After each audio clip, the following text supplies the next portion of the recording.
सोचिए, एक ऐसी तारीखी शख्सियत जिसके नाम पर एक कौमी मिसाइल का नाम रखा गया हो, लेकिन दूसरी जानिब उसी शख्सियत पर आज भी ये शदीद बहस जारी हो कि आया वो वाकई एक हीरो थे या महज एक लुटेरे। आज हम इसी मुनक़सिम मेरास यानी एक इंतहाई पोलराइज्ड लेगेसी का जायज़ा लेने वाले हैं। चलिए हक़ाइक़ और अफसानों के इस उलझे हुए जाल को बिल्कुल गैर जानिबदाराना अंदाज में सुलझाने की कोशिश करते हैं। हीरो या लुटेरा? देखिए, सीधी सी बात है, यही वो बुनियादी और मरकजी सवाल है जिसने लोगों को दो हिस्सों में बांट रखा है।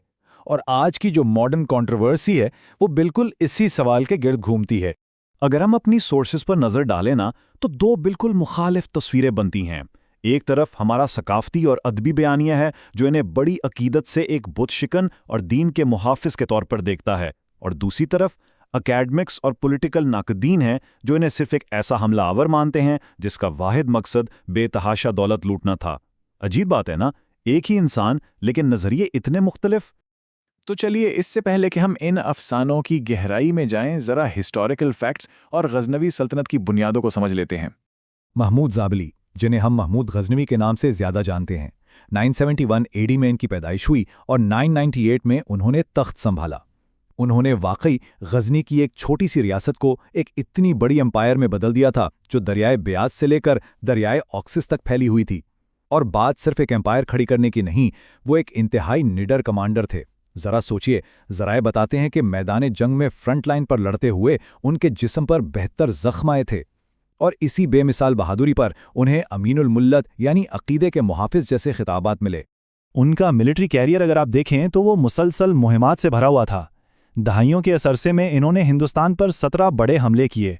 1001 में जयपाल को हराया, फिर 1008 में आनंद पाल को शिकस्त दी, 1018 में मथुरा पर हमला किया, और फिर 1025 में सोमनाथ के मंदिर वाला मशहूर वाकया तो हम सब जानते ही हैं, और फिर बिलाखिर 1030 में इनकी वफात हुई। अब यहाँ एक बहुत ही दिलचस्प पॉइंट आता है। रिसर्च और एकेडमिक कॉन्सेंसस का मानना है कि हिंदुस्तान पर इन लगातार हमलों का असल मकसद उन इलाकों पर मुस्तकिल कब्जा करके अपनी टेरिटरी बढ़ाना था ही नहीं। तो फिर मकसद क्या था? दरअसल उन्हें अपनी तेजी से फैलती हुई एम्पायर और स्टेट के खर्चे पूरे करने के लिए बेतहाशा दौलत चाहिए थी, और यही वेल्थ एक्सट्रैक्शन उनकी मुहिमात का असल टारगेट था। लेकिन रुकिए, उनकी शख्सियत का एक और पहलू भी है जिसे एकेडमिक्स बड़े जोरों शोर से मानते हैं। वो सिर्फ एक मिलिट्री टैक्टिशियन या जंगजू नहीं थे, बल्कि आर्ट और लिटरेचर के बहुत बड़े सरपरस्त थे। उन्होंने अपने दौर के अजीम तरीन स्कॉलर्स को सपोर्ट किया, चाहे वो शाहनामा लिखने वाले फिरदौसी हों, किताबुल हिंद के मुसन्निफ अल-बैरूनी हों, या फिर तारीख़ यमीनी वाले अबू नसरुल उद्बी। ये चीज़ साफ जाहिर करती है कि उनकी शख्सियत कितनी कसीरुज्जाहती थी। तो ये तो थे हक़ाइक़।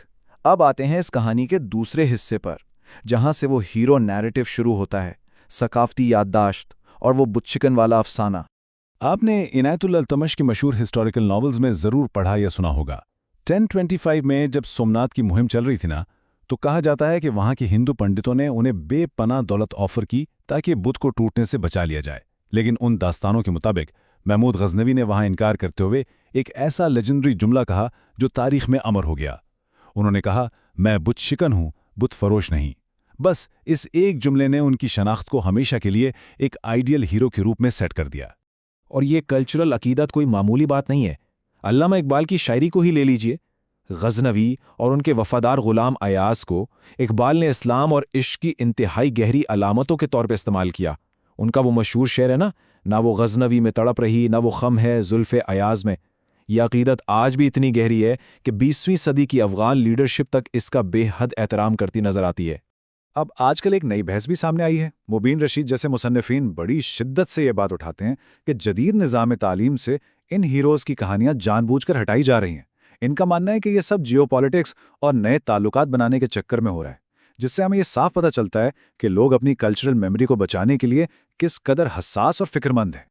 ये सब बातें हमें आज की दौर की रियलिटी की तरफ ले आती हैं, जहां तारीख और ये सकाफती यादें आपस में बुरी तरह टकराती हैं।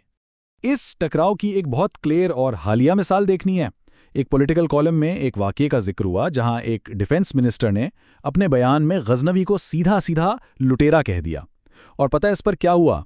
इस पर इतना शदीद रिएक्शन आया, खासकर अफ़गान गवर्नमेंट की तरफ से, जिन्होंने इसकी सख्त मुज़म्मत की, क्योंकि उनके लिए महमूद गजनवी एक इंतहाई काबिल एहतराम हीरो हैं।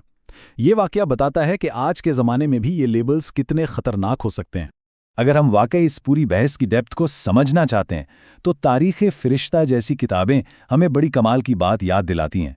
ये सोर्सेज बताते हैं कि चाहे महमूद गज़नवी हों, जिनकी अयास के साथ अटैचमेंट हमेशा बहस का मौजू रही, या अलाउद्दीन खिलजी जैसे कोई और रूलर, ये सब बहरहाल इंसान थे। इनमें अजीम खूबियाँ भी थीं, लेकिन साथ ही गहरी इंसानी खामियाँ भी। तारीख़ और इंसान दोनों कभी भी पूरी तरह ब्लैक एंड वाइट नहीं होते। तो चलिए इस सारी डिस्कशन को एक साथ रखकर देखते हैं। 3 अलग अलग लेंस हमें बिल्कुल अलग अलग कहानियां सुनाते हैं। एकेडमिक हिस्ट्री उन्हें एक स्किल्ड कमांडर और आर्ट्स का सरप्रस्त मानती है, जिसका मकसद गजनी के लिए दौलत इकट्ठा करना था। हमारा कल्चरल लिटरेचर उन्हें बुत शिकन और ईमान का चैंपियन कहता है। और मॉडर्न पॉलिटिक्स, वहाँ वो बस एक कंटेस्टेड सिंबल बन के रह गए हैं, जिसे जियोपॉलिटिकल बयानों के लिए इस्तेमाल किया जाता है। तो आखिर में ये सब जानने के बाद हमें खुद से ये सवाल ज़रूर पूछना चाहिए कि कौमें आखिर अपने तारीखी हीरोज़ और सिंबल्स का इंतखाब करती कैसे हैं, और सबसे बढ़कर ये नैरेटिव कंट्रोल कौन करता है। क्या हम कभी 1000 साल पुरानी सल्तनत के उन उलझे हुए धागों को उनके गिर्द बने गए अफसानों से पूरी तरह अलग कर पाएंगे?